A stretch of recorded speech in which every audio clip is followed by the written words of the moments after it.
I know, not as many people are actually buying two-door vehicles these days, and despite that fact though, there've still been quite a few announcements this year in the sports and hypercar electric vehicle segment. So I decided to dig a bit deeper and go through a list of the top 5 two-door models to give you an idea of where the industry is going. And honestly, I've got to admit that it's always a pleasure to look at the many different design solutions in this niche and get excited about the performance of each new model. Stay tuned!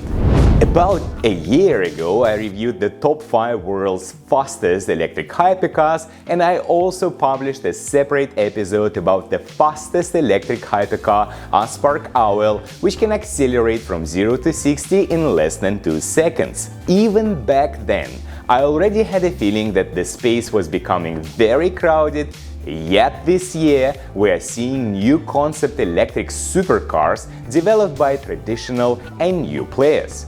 Why is that? Well, I will try to answer this question at the end of the episode, but for now, let me start with the true legend and celebrity, the DeLorean EV. Don't you remember the time machine from the Back to the Future movie? Who doesn't really?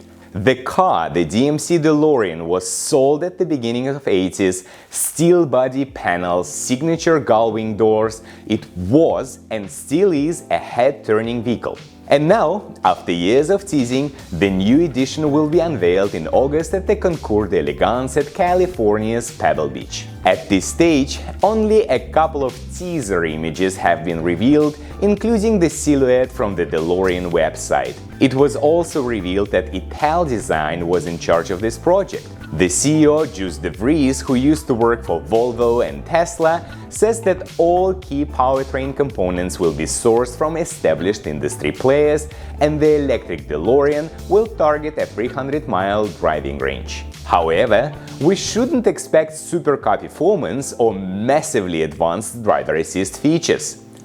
Gilles de Vries says that they are engineering a vehicle that will appeal to, quote, people who want to drive. Still, it looks like I already have an excellent excuse to attend the Concours d'Elegance this year. Looking forward to it.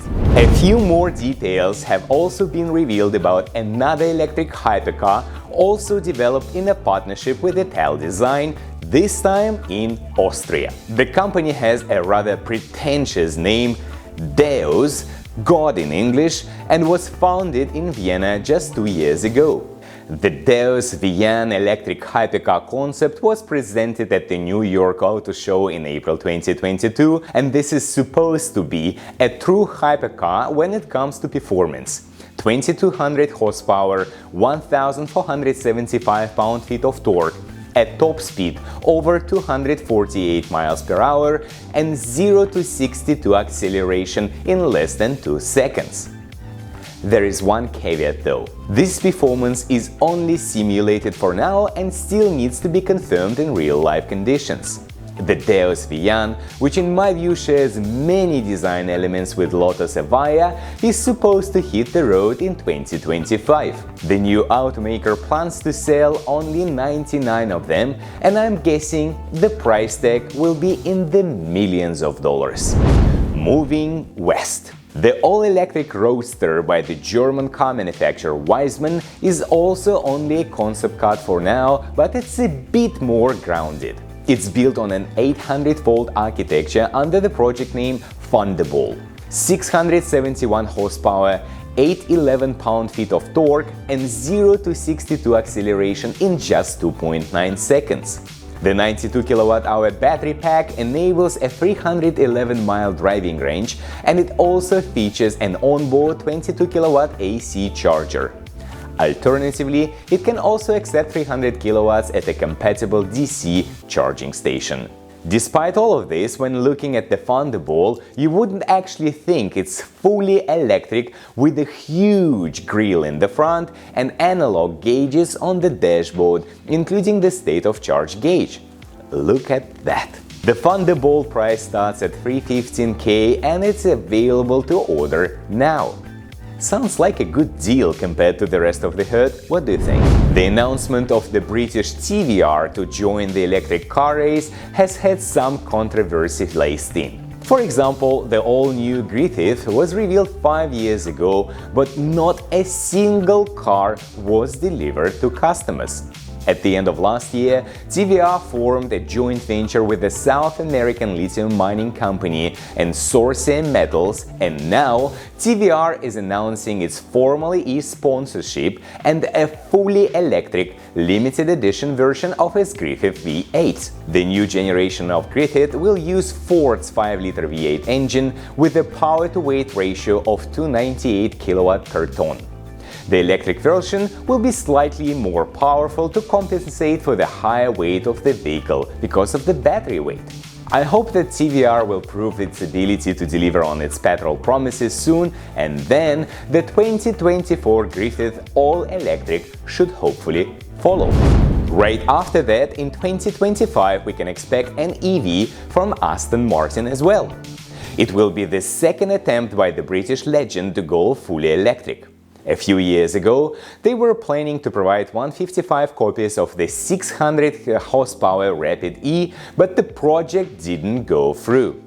This time, it looks like the car maker is truly committed to electrification. By 2030, Aston Martin plans to stop any gasoline car development. The first electrified model is scheduled for delivery from early 2024, the supercar Valhalla plug-in hybrid.